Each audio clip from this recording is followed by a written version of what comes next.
Now, we want this water because inflammation. Inflammation, if you've ever had a brain injury, if you've even had premature birth, or you had a hit on your head and it was 20, 30, 40 years ago, you probably have inflammation still, because it doesn't usually just go away.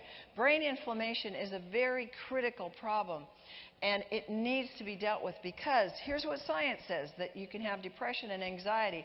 40 million people today suffer from that, and it comes from, a major cause of it is the chronic inflammation.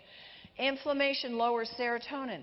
So think about anybody that's taking serotonin-enhancing drugs. They have a lot of inflammation, and it causes more inflammation and more free radicals, more of the plus ions, if you have it for a long period of time. And anytime you have any kind of expression of a neurological problem, it is because you have inflammation in the brain, and it needs to be stopped. Now, what are some ways that we get inflammation? Well, premature births. If there was a fever in the mother, or she was sick, if you had been in the military and there were explosions going off, or you had post-traumatic stress, traumatic injuries, hits to the head, and again, a car accident, or somebody bonked you on the head, or you had a football injury.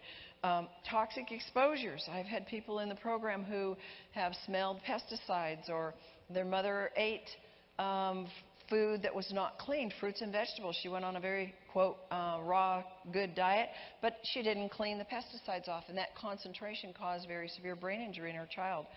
And then low glutathione. We talked some about how that is important. Once there's inflammation in the brain, now we talked, some of you've heard me say about the blood-brain barrier. Anytime you've had an incident to the brain, you have what opens the blood-brain barrier, and that does not close by itself.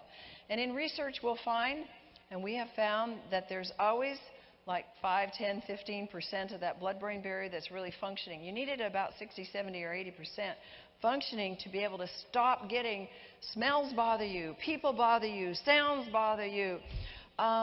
You're tired easily, you get sick easily, you have a blood-brain barrier issue going on. People that can't drink the water. You have people that you know that can't drink the water right away. They have a blood-brain barrier. And so when you have things like autism and Alzheimer's and attention deficit and diabetes and autoimmune and trauma and exposure to toxic chemicals and infections, you definitely have a blood-brain barrier opening. Antioxidants reduce brain inflammation. We want that. And we have the most potent. Who wants to take pills all day long? Who wants to take those expensive antioxidant drinks all day long? We just use water. How simple can that be? And you know that we want the negative ORP between 300 and 800, because that's going to give us more voltage. The more voltage you have, the more power you have in the body to heal itself.